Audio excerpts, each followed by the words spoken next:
ಎಲ್ಲರಿಗೂ ನಮಸ್ಕಾರ ಸ್ನೇಹಿತರೆ.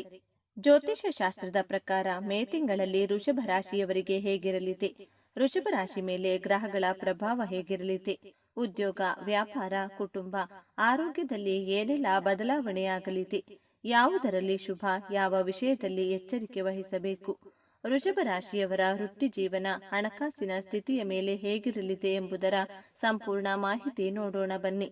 ಅದಕ್ಕೂ ಮುಂಚೆ ನೀವಿನ್ನು ಚಾನಲ್ಗೆ ಸಬ್ಸ್ಕ್ರೈಬ್ ಆಗಿಲ್ಲ ಅಂದ್ರೆ ಈಗಲೇ ಸಬ್ಸ್ಕ್ರೈಬ್ ಆಗಿ, ಹಾಗೆ ವಿಡಿಯೋಗೆ ಲೈಕ್ ಮಾಡಿ, ವಿಡಿಯೋ ಸ್ಕಿಪ್ ಮಾಡದೆ ಕೊನೆ ತನಕ ನೋಡಿ. ವೃಷಭ ರಾಶಿ, ಮೇ ತಿಂಗಳಿನಲ್ಲಿ ನಿಮ್ಮ ಕಠಿಣ ಪರಿಶ್ರಮದ ಫಲವನ್ನು ನೀವು ಪಡೆಯುವ ಸಾಧ್ಯತೆ ಇದೆ. ನಿಮ್ಮ ಶ್ರಮವೇ ನಿಮ್ಮನ್ನ ಆತ್ಮವಿಶ್ವಾಸದಿಂದ ತುಂಬಿಸುತ್ತದೆ. ನಿಮ್ಮ ವೃತ್ತಿಪರ ಜೀವನದಲ್ಲಿ ಕೆಲವು ಹೊಸ ಅವಕಾಶಗಳು ಉದ್ಭವಿಸಬಹುದು. ಇವುಗಳ ಲಾಭವನ್ನ ಪಡೆದುಕೊಳ್ಳಲಿದ್ದೀರಿ. ಮೇ ತಿಂಗಳು ನಿಮಗೆ ಸಕಾರಾತ್ಮಕತೆ ಮತ್ತು ಪ್ರಗತಿಯ ತಿಂಗಳು. ನೀವು ಯಾವುದೇ ದಿಕ್ಕಿನಲ್ಲಿ ಪ್ರಯತ್ನಿಸಿದರೂ ಯಶಸ್ಸು ಸಿಗುತ್ತದೆ. ನಿಮ್ಮ ಆಲೋಚನೆಗಳನ್ನು ಸ್ಪಷ್ಟವಾಗಿರಿಸಿ ಮತ್ತು ನಿಮ್ಮ ಗುರಿಯತ್ತ ಗಮನ ಹರಿಸಿ. ವೈಯಕ್ತಿಕ ಸಂಬಂಧಗಳಲ್ಲಿ ಸಾಮರಸ್ಯವನ್ನ ಕಾಪಾಡಿಕೊಳ್ಳಲು ಪ್ರಯತ್ನಿಸಿ. ಪ್ರೀತಿಪಾತ್ರರ ಜೊತೆ ಸಂವಹನ ನಡೆಸುವುದರಿಂದ ಪರಸ್ಪರ ತಿಳುವಳಿಕೆ ಹೆಚ್ಚಾಗುತ್ತದೆ ಮತ್ತು ಸಂಬಂಧಗಳು ಬಲಗೊಳ್ಳುತ್ತವೆ. ಕುಟುಂಬದೊಂದಿಗೆ ಸಮಯ ಕಳೆಯುವುದು ಸಹ ನಿಮಗೆ ಆನಂದದಾಯಕವಾಗಿರುತ್ತದೆ. ಆರೋಗ್ಯಕ್ಕಾಗಿ ಧ್ಯಾನ ಮತ್ತು ಯೋಗದ ಮೂಲಕ ನಿಮ್ಮ ಶಕ್ತಿಯನ್ನ ಹೆಚ್ಚಿಸಲು ಪ್ರಯತ್ನಿಸಿ. ಇದು ನಿಮ್ಮ ಮಾನಸಿಕ ಆರೋಗ್ಯವನ್ನ ಮಾತ್ರವಲ್ಲದೆ ನಿಮ್ಮ ದೈಹಿಕ ಆರೋಗ್ಯವನ್ನು ಸುಧಾರಿಸುತ್ತದೆ. ಗ್ರಹ ಸಂಚಾರ. ಶನಿಯು ಮೀನ ಮತ್ತು ಮೇಷ ರಾಶಿಯಲ್ಲಿ ಚಲಿಸಲಿದೆ. ಶನಿಯು ಮೀನ ರಾಶಿಯಲ್ಲಿ ಸಂಚರಿಸುವುದರಿಂದಾಗಿ ನೀವು ನೆಟ್ವರ್ಕಿಂಗ್, ಸಾಮಾಜಿಕ ವಲಯ ಮತ್ತು ದೀರ್ಘಕಾಲೀನ ಗುರಿಗಳ ಮೂಲಕ ಹೆಚ್ಚಿನ ಲಾಭವನ್ನು ಪಡೆಯುವಿರಿ. ಹಾಗೆ ನಿಮ್ಮ ಕಠಿಣ ಪರಿಶ್ರಮ ಮತ್ತು ತಾಳ್ಮೆಯಿಂದಾಗಿ ಯಶಸ್ಸನ್ನು ಗಳಿಸುವಿರಿ. ಶನಿಯು ಮೇಷ ರಾಶಿಗೆ ಪ್ರವೇಶಿಸುವುದರಿಂದಾಗಿ ನೀವು ಆಧ್ಯಾತ್ಮಿಕತೆಯಲ್ಲಿ ಹೆಚ್ಚಿನ ಆಸಕ್ತಿ ಹೊಂದುವುದರೊಂದಿಗೆ ವಿದೇಶಕ್ಕೆ ತೆರಳುವ ಯೋಗವು ಕೂಡಿ ಬರುವುದು. ಈ ಅವಧಿಯಲ್ಲಿ ನಿಮ್ಮ ಖರ್ಚುಗಳು ಹೆಚ್ಚಾಗಬಹುದು. ಹಾಗಾಗಿ ನಿಮ್ಮ ಆರ್ಥಿಕ ಯೋಜನೆಗಳನ್ನು ರೂಪಿಸುವುದು ಅವಶ್ಯಕ. ಗುರುಗ್ರಹವು ಈ ಅವಧಿಯಲ್ಲಿ ಮಿಥುನ ಮತ್ತು ಕಟಕ ರಾಶಿಯಲ್ಲಿ ಚಲಿಸಲಿದೆ.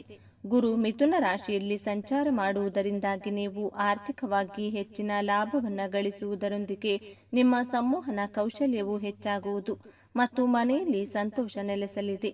ಹಾಗೆ ಈ ಅವಧಿಯಲ್ಲಿ ನೀವು ಉಳಿತಾಯ ಮತ್ತು ಹೂಡಿಕೆಯನ್ನು ಮಾಡುವುದು ಉತ್ತಮ.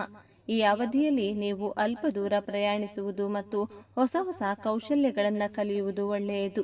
ರಾಹು ಮತ್ತು ಕೇತು ಈ ಸಂದರ್ಭದಲ್ಲಿ ಮೀನ ಮತ್ತು ಕನ್ಯಾ ರಾಶಿಯಲ್ಲಿ ಚಲಿಸುವುದರಿಂದಾಗಿ ನಿಮ್ಮ 11ನೇ ಮತ್ತು 5ನೇ ಮನೆಯ ಮೇಲೆ ಪ್ರಭಾವ ಬೀರಲಿದೆ.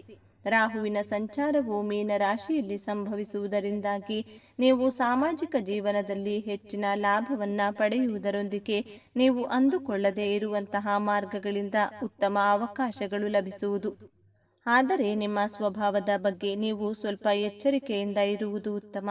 ಕೇತು ಕನ್ಯಾ ರಾಶಿಯಲ್ಲಿ ಚಲಿಸುವುದರಿಂದಾಗಿ ನೀವು ಕಲಾತ್ಮಕತೆ, ಮಕ್ಕಳು ಮತ್ತು ಸಂಗಾತಿಯೊಂದಿಗಿನ ಸಂಬಂಧಗಳಲ್ಲಿ ಕೆಲವು ಸವಾಲುಗಳನ್ನು ಎದುರಿಸಬೇಕಾಗಿ ಬರಬಹುದು. ಹಾಗಾಗಿ ಈ ಸಂದರ್ಭದಲ್ಲಿ ನಿಮ್ಮ ಅಹಂಕಾರವನ್ನು ದೂರ ಇರಿಸುವುದು ಉತ್ತಮ. ಶುಕ್ರಗ್ರಹವು ವೃಷಭ ರಾಶಿಯ ಅಧಿಪತಿಯಾಗಿದೆ. ಹಾಗಾಗಿ ಶುಕ್ರನ ಸಂಚಾರವು ಹೆಚ್ಚಿನ ಪ್ರಾಮುಖ್ಯತೆಯನ್ನು ಹೊಂದಿದೆ. ಶುಕ್ರನು ವೃಷಭ ರಾಶಿಯಲ್ಲಿ ಚಲಿಸುವುದರಿಂದ ನಿಮ್ಮ ಆತ್ಮವಿಶ್ವಾಸ, ಉತ್ಸಾಹ ಹೆಚ್ಚಾಗುವುದರೊಂದಿಗೆ ನೀವು ವೃತ್ತಿ ಮತ್ತು ವೈಯಕ್ತಿಕ ಜೀವನದಲ್ಲಿ ಯಶಸ್ಸನ್ನು ಗಳಿಸುವ ಯೋಗವಿದೆ. ಶುಕ್ರಗ್ರಹವು ತುಲಾ ರಾಶಿಯಲ್ಲಿ ಚಲಿಸುವುದರಿಂದಾಗಿ ನಿಮ್ಮ ಜಗಳಗಳು ಪರಿಹಾರವನ್ನು ಹೊಂದುವುದರೊಂದಿಗೆ ನಿಮ್ಮ ಆರೋಗ್ಯವು ಸಹ ಸುಧಾರಿಸಲಿದೆ. ಹಾಗೆ ನೀವು ಸ್ಪರ್ಧಾತ್ಮಕ ಪರೀಕ್ಷೆಗಳಲ್ಲಿ ಯಶಸ್ಸು ಗಳಿಸುವ ಯೋಗ ಕೂಡಿ ಬರುವುದು. ವೃತ್ತಿ ಜೀವನ, ಹಣಕಾಸಿನ ಸ್ಥಿತಿ ಮತ್ತು ವೃತ್ತಿ ಜೀವನ. ಈ ಸಂದರ್ಭದಲ್ಲಿ ವೃಷಭ ರಾಶಿಗೆ ಸೇರಿದ ಜನರ ಜಾತಕದಲ್ಲಿ ಗುರು ಮತ್ತು ಶನಿಯು ಉತ್ತಮ ಸ್ಥಾನದಲ್ಲಿದ್ದರೆ ನೀವು ವೃತ್ತಿ ಜೀವನದಲ್ಲಿ ಪ್ರಗತಿಯನ್ನ ಹೊಂದುವಿರಿ. ಈ ಅವಧಿಯಲ್ಲಿ ನಿಮ್ಮ ಕಠಿಣ ಪರಿಶ್ರಮದಿಂದಾಗಿ ನೀವು ಯಶಸ್ಸನ್ನು ಗಳಿಸುವ ಯೋಗವಿದೆ. ಆರ್ಥಿಕ ವಿಷಯಕ್ಕೆ ಸಂಬಂಧಿಸಿದಂತೆ ಈ ಸಮಯದಲ್ಲಿ, ಆದರೆ ಶನಿಯ ಪ್ರಭಾವದಲ್ಲಿ ನೀವು ನಿಮ್ಮ ಬಜೆಟ್ ರೂಪಿಸುವಾಗ ಬಹಳ ಎಚ್ಚರಿಕೆಯಿಂದಿರಬೇಕಾಗುತ್ತದೆ ಮತ್ತು ಅನಗತ್ಯ ಸವಾಲುಗಳಿಂದ ದೂರವಿರುವುದು ಉತ್ತಮ. ಆರೋಗ್ಯ. ಶನಿಯ ಸಂಚಾರದ ಅವಧಿಯಲ್ಲಿ ವೃಷಭ ರಾಶಿಗೆ ಸೇರಿದ ಜನರು ತಮ್ಮ ಆರೋಗ್ಯದ ಬಗ್ಗೆ ಹೆಚ್ಚಿನ ಕಾಳಜಿಯನ್ನು ವಹಿಸಬೇಕಾಗುತ್ತದೆ. ಪ್ರತಿದಿನ ವ್ಯಾಯಾಮವನ್ನ ಮಾಡುವ ಮೂಲಕ ಮತ್ತು ಉತ್ತಮವಾದ ಆಹಾರವನ್ನು ಸೇವಿಸುವುದರೊಂದಿಗೆ ನಿಮ್ಮ ಒತ್ತಡವನ್ನು ಸರಿಯಾಗಿ ನಿರ್ವಹಿಸುವುದರಿಂದ ನಿಮಗೆ ಶುಭವಾಗಲಿದೆ. ಶುಕ್ರನ ಪ್ರಭಾವದಿಂದಾಗಿ ಈ ಅವಧಿಯಲ್ಲಿ ನೀವು ಉತ್ತಮ ಆರೋಗ್ಯವನ್ನು ಹೊಂದುವ ಸಂಭವವಿದೆ. ಹಾಗಾಗಿ ಯಾವುದೇ ರೀತಿಯ ಬೇಜವಾಬ್ದಾರಿತನವನ್ನು ವಹಿಸದೇ ಇರುವುದು ಉತ್ತಮ. ಹಣಕಾಸಿನ ಪರಿಸ್ಥಿತಿ. ಹಣಕಾಸಿನ ವಿಚಾರದಲ್ಲಿ ಶಾಂತವಾಗಿರುವಂತಹ ಪರಿಸ್ಥಿತಿಯನ್ನು ನೀವು ಕಾಣಬಹುದು. ಆರಂಭದಲ್ಲಿ ನೀವು ಗಳಿಸುವಂತಹ ಆದಾಯ ಹಾಗೂ ಖರ್ಚು ಸಮಾನ ಪ್ರಮಾಣದಲ್ಲಿ ಇರುವಂತಹ ಸಾಧ್ಯತೆಗಳು ಹೆಚ್ಚಾಗಿ ಕಂಡುಬರುತ್ತಿವೆ. ಒಂದು ವೇಳೆ ಈ ಸಂದರ್ಭದಲ್ಲಿ ನೀವು ಹಣವನ್ನು ಇನ್ವೆಸ್ಟ್ ಮಾಡುವುದಕ್ಕೆ ಅಥವಾ ಬೇರೆಯವರಿಗೆ ಸಾಲವಾಗಿ ನೀಡುವುದಕ್ಕೆ ಯೋಚನೆ ಮಾಡ್ತಾ ಇದ್ರೆ ಅದನ್ನು ನಿಲ್ಲಿಸುವುದು ಒಳ್ಳೆಯದು. ಇದು ನಿಮಗೆ ದೊಡ್ಡ ಮಟ್ಟದ ಆರ್ಥಿಕ ನಷ್ಟವನ್ನು ತಂದುಕೊಡಬಹುದಾಗಿದೆ. ಮೇ ತಿಂಗಳಲ್ಲಿ ನೀವು ನಿಮ್ಮ ಹಣದ ಮೂಲಕ ನಿಮ್ಮ ಆಸೆಗಳನ್ನು ತೀರಿಸಿಕೊಳ್ಳಬಹುದಾಗಿದೆ ಹಾಗೂ ಆದಷ್ಟು ಈ ಸಂದರ್ಭದಲ್ಲಿ ಸೇವಿಂಗ್ ಮಾಡಿಕೊಳ್ಳಿ. ಆದರೆ ಅಂತ್ಯದಲ್ಲಿ ಹೆಚ್ಚಾಗುವಂತಹ ಖರ್ಚುಗಳಿಂದಾಗಿ ಸ್ವಲ್ಪ ಮಟ್ಟಿಗೆ ಆರ್ಥಿಕ ಪರಿಸ್ಥಿತಿ ಕುಂಠಿತಗೊಳ್ಳುವ ಸಾಧ್ಯತೆ ಇದೆ. ಎಚ್ಚರವಾಗಿರಿ. ಸಂಬಂಧಗಳು.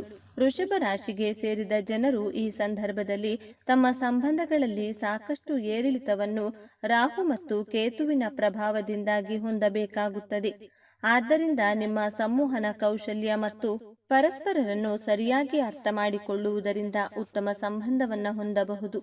ಗುರುವಿನ ಸಂಚಾರದಿಂದಾಗಿ ವೃಷಭ ರಾಶಿಗೆ ಸೇರಿದ ಜನರು ತಮ್ಮ ಕುಟುಂಬ ಜೀವನದಲ್ಲಿ ಸುಧಾರಣೆಯನ್ನ ಹೊಂದುವುದರಿಂದಾಗಿ ಮನೆಯಲ್ಲಿ ಸಂತೋಷ ನೆಲೆಸುವ ಸಾಧ್ಯತೆ ಹೆಚ್ಚಾಗಿರುವುದು. ಆಧ್ಯಾತ್ಮಿಕ ಪ್ರಗತಿ. ಶನಿ ಮತ್ತು ಕೇತುವಿನ ಪ್ರಭಾವದಿಂದಾಗಿ ವೃಷಭ ರಾಶಿಗೆ ಸೇರಿದ ಜನರು ಆಧ್ಯಾತ್ಮಿಕದಲ್ಲಿ ಹೆಚ್ಚಿನ ಪ್ರಗತಿಯನ್ನ ಹೊಂದುವುದರ ಜೊತೆಗೆ ಧ್ಯಾನ ಮಾಡುವುದು ಉತ್ತಮ. ಈ ಅವಧಿಯಲ್ಲಿ ನೀವು ಹಳೆಯ ವಿಷಯಗಳನ್ನು ಮರೆಯುವುದರ ಮೂಲಕ ನಿಮ್ಮ ಆಂತರಿಕ ಶಾಂತಿಗಾಗಿ ನೀವು ಉತ್ತಮ ಸಮಯವನ್ನು ನೀಡಲು ಬಯಸುವುದು ಒಳ್ಳೆಯದು. Love and relationship. ತಿಂಗಳ ಆರಂಭದಲ್ಲಿ ರಿಲೇಶನ್ಶಿಪ್ನಲ್ಲಿ ನೀವು ಉತ್ತಮ ಫಲಿತಾಂಶವನ್ನೇ ಕಾಣಬಹುದಾಗಿದೆ. ಮೇ ಹಾಗೂ ಜೂನ್ ತಿಂಗಳಲ್ಲಿ ಹೊಸ ರಿಲೇಶನ್ಶಿಪ್ನಲ್ಲಿ ವೃಷಭ ರಾಶಿಯ ಜಾತಕದವರು ಪ್ರವೇಶ ಮಾಡುವ ಸಾಧ್ಯತೆ ಹೆಚ್ಚಾಗಿದೆ. ಅದರಲ್ಲೂ ವಿಶೇಷವಾಗಿ ಯಾರಿಗಾದರೂ ಪ್ರಪೋಸ್ ಮಾಡಬೇಕು ಅಂತ ಅಂದುಕೊಂಡಿರುವಂಥವರಿಗೆ ಖಂಡಿತವಾಗಿಯೂ ಇದು ಬೆಸ್ಟ್ ಸಮಯ. ನವೆಂಬರ್ ತಿಂಗಳು ರಿಲೇಶನ್ಶಿಪ್ಗೆ ಸಾಮಾನ್ಯ ಸಮಯ ಅಂತ ಹೇಳ್ಬೋದು. ಈ ಸಂದರ್ಭದಲ್ಲಿ ನೀವು ನಿಮ್ಮ ಪ್ರೀತಿ ಪಾತ್ರರಿಗೆ ಅತ್ಯಂತ ಹತ್ತಿರವಾಗಬಹುದಾಗಿದೆ. ಆದರೂ ಕೂಡ ಸ್ವಲ್ಪ ಮಟ್ಟಿಗೆ ಜಾಗೃತರಾಗಿರಬೇಕು. ಯಾಕೆಂದ್ರೆ ವಿನಾಕಾರಣ ನೀವು ಈ ಸಂದರ್ಭದಲ್ಲಿ ನಿಮ್ಮ ಸಂಗಾತಿಯ ಜೊತೆಗೆ ಜಗಳ ಮಾಡಿಕೊಳ್ಳಬೇಕಾಗಿ ಬರಬಹುದು. ಡಿಸೆಂಬರ್ನ ತಿಂಗಳಲ್ಲಿ ವೈದಿಕ ಜ್ಯೋತಿಷ್ಯ ಶಾಸ್ತ್ರದ ಪ್ರಕಾರ ನಿಮ್ಮ ಹಾಗೂ ಸಂಗಾತಿಯ ನಡುವಿನ ರೊಮ್ಯಾನ್ಸ್ ಲೈಫ್ ಇನ್ನಷ್ಟು ಉತ್ತಮವಾಗಲಿದೆ. ವೃಷಭ ರಾಶಿಯವರಿಗೆ ಪ್ರಮುಖ ಸಲಹೆಗಳು. ಶನಿಯ ಸಂಚಾರದ ಸಮಯದಲ್ಲಿ ಶಿಸ್ತು ಮತ್ತು ದೀರ್ಘಕಾಲೀನ ಗುರಿಗಳ ಮೇಲೆ ಹೆಚ್ಚಿನ ಗಮನವನ್ನು ಕೇಂದ್ರೀಕರಿಸಿ. ಗುರುವಿನ ಸಂಚಾರದ ಸಮಯವನ್ನ ನಿಮ್ಮ ಜ್ಞಾನ, ಕೌಶಲ್ಯ ಮತ್ತು ಆಧ್ಯಾತ್ಮಿಕ ಅಭ್ಯಾಸಗಳನ್ನು ವಿಸ್ತರಿಸಲು ಬಳಸಿ. ಈ ಅವಧಿಯಲ್ಲಿ ಹಣಕಾಸಿನ ವಿಷಯವಾಗಿ ಬಹಳ ಜಾಗರೂಕರಾಗಿರಿ ಮತ್ತು ಅನಗತ್ಯ ಅಪಾಯಗಳನ್ನು ತಪ್ಪಿಸಿ. ನಿಯಮಿತ ವ್ಯಾಯಾಮ ಮತ್ತು ಸಮತೋಲಿತ ಆಹಾರದ ಮೂಲಕ ಆರೋಗ್ಯಕ್ಕೆ ಹೆಚ್ಚಿನ ಆದ್ಯತೆ ನೀಡಿ. ತಪ್ಪು ತಿಳುವಳಿಕೆಗಳನ್ನು ದೂರ ಮಾಡಲು ಸಂಬಂಧಗಳಲ್ಲಿ ಮುಕ್ತ ಸಂವಹನವನ್ನು ಹೊಂದುವುದು ಮುಖ್ಯ. ಪರಿಹಾರ. ನೀವು ನಿಮ್ಮ ಆರೋಗ್ಯದ ಮೇಲೆ ಹೆಚ್ಚಿನ ಗಮನ ವಹಿಸುವುದು ಅವಶ್ಯಕ ಮತ್ತು ಮಹಾಮೃತ್ಯುಂಜಯ ಮಂತ್ರವನ್ನು ಪಠಿಸುವುದು ಪ್ರಯೋಜನಕಾರಿಯಾಗಿರುವುದು.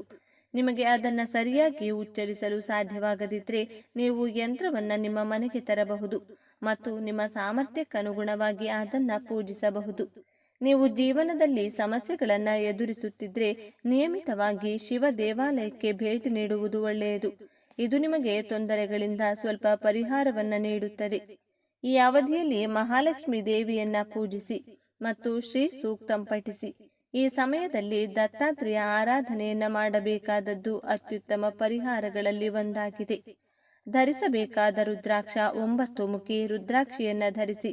ಧರಿಸಬೇಕಾದ ರತ್ನ ಶುಕ್ರವಾರ ವಜ್ರವನ್ನ ಧರಿಸಿ ಲಕ್ಷ್ಮೀ ದೇವಿಯನ್ನ ಪೂಜಿಸಿ. ಶನಿವಾರದಂದು ರಾಹುಕಾಲದಲ್ಲಿ ದುರ್ಗಾ ಮಾತೆಯನ್ನ ಪೂಜಿಸಿ. ಸ್ನೇಹಿತರೆ, ಈ ಮಾಹಿತಿ ನಿಮಗೆ ಇಷ್ಟವಾಗಿದ್ದಲ್ಲಿ ದಯವಿಟ್ಟು ಶೇರ್ ಮಾಡಿ, ಲೈಕ್ ಮಾಡಿ ಮತ್ತು ನಮ್ಮ ಚಾನಲ್ಗೆ ಸಬ್ಸ್ಕ್ರೈಬ್ ಆಗಿ. ಎಲ್ಲರೂ ಭಕ್ತಿಯಿಂದ ಓಂ ಶ್ರೀ ಶನೇಶ್ವರ ನಮಃ ಅಂತ ಕಮೆಂಟ್ ಮಾಡಿ. ಧನ್ಯವಾದಗಳು.